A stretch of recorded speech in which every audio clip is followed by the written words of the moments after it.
جیسے ہی رمضان مبارک کا مہینہ شروع ہو جاتا ہے تو ہمارے منہ سے آگ نکلنا شروع ہو جاتا ہے اور ہماری لالچ کی تو کوئی انتہا نہیں ہوتی۔ رمضان سے پہلے جب یونیورسٹی سے میں آ رہا تھا تو جب اڈے آیا ادھر میں نے دیکھا کہ ہجوم کڑا ہوا ہے۔ معلوم کرنے کے لیے میں اس کے پاس چلا گیا تو معلوم ہوا کہ ہمارے علاقے کی گاڑیاں نہیں تھیں، حالانکہ جب میں نے اڈے پر نظر دوڑائی تو گاڑیاں بہت زیادہ کڑی تھی۔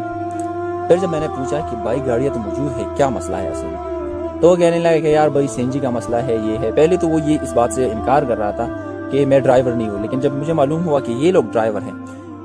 آخرکار میں نے معلوم کر لیا کہ اصل میں مسئلہ کیا ہے۔ جو مقررہ کرائی ہے اس سے 200 روپے زیادہ دے دو تو ہم آپ لوگوں کو لے جائیں گے۔ میں نے اس سے پوچھا کہ گورنمنٹ کی طرف سے 200 روپے زیادہ ہو گئے ہیں یا کوئی اور مسئلہ ہے؟ اس نے کہا کہ رمضان مبارک میں لوگ زیادہ تر گھر جاتے ہیں، کاروبار سے وہ چھٹی کر لیتے ہیں اور زیادہ تر لوگ سواریاں جاتے ہیں، یہ ہمارا اصل میں سیزن ہوتا ہے تو ہم اس سیزن میں بہت زیادہ کما لیتے ہیں، بس 200 روپے بڑھا کر ہم آپ لوگوں کو لے جا سکتے ہیں۔ رمضان مبارک کا مہینہ یہ لوگ ایک سیزن سمجھتے ہیں، مطلب لوگوں کی مجبوریوں سے وہ غلط فائدہ اٹھاتے ہیں۔ اور یہ صرف یہ ڈرائیور لوگ نہیں، باقی جتنی بھی لوگ ہیں، چاہے تم ریڈیو والے کے پاس کیوں نہ چلے جاؤ، اسے سبزی خریدو تو ٹماٹر اگر 150 روپے پہ کلو ہے تو وہ 180 پہ بیچے گا، کیونکہ وہ یہ سمجھتے ہیں کہ رمضان مبارک کا جو مہینہ ہے یہ بس صرف منافع کا، ہاں یہ منافع کا ہے لیکن نیکیوں کی کمانے کا یہ مہینہ ہوتا ہے، لیکن ہم لوگ اس کا الٹا مطلب لیتے ہیں اور اس کو پیسے کمانے کا مہینہ سمجھتے ہیں۔ ہم جو کچھ بھی کرتے ہیں نا،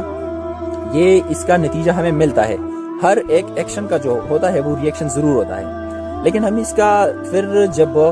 ہمارے ساتھ کچھ برا ہوتا ہے تو ہم اس کا ساری ذمہ داری جو ہوتے ہیں وہ ہم حکومت پر ڈال دیتے ہیں، پھر ہم کہتے ہیں کہ حکومت نے ایسا کر دیا، مہنگائی کر دی، یہ ہم سب کے اعمالوں کا نتیجہ ہے جو ہمیں مل رہا ہے، تو ہمیں خود اپنے آپ کو درست کرنا ہوگا، پھر ہم نے دوسری پر انگلی اٹھانی ہے۔ اللہ آپ پر وہی حکمران بناتا ہے جس طرح آپ نے اعمال کیے ہوں، ہمارے اعمالوں کا نتیجہ پھر کسی دوسری صورت میں ہمیں ملتا ہے۔ تو رمضان مبارک کا مہینہ چل رہا ہے، جتنا ہم سے ہو سکے یہ جو نفس ہے اس کو تھوڑا کنٹرول میں رکھیں، تو انشاءاللہ ہماری جو رمضان ہے یہ بھی خوشگوار گزرے گی اور عید بھی ہمارا خوشگوار ہی ہوگی۔ جزاک اللہ۔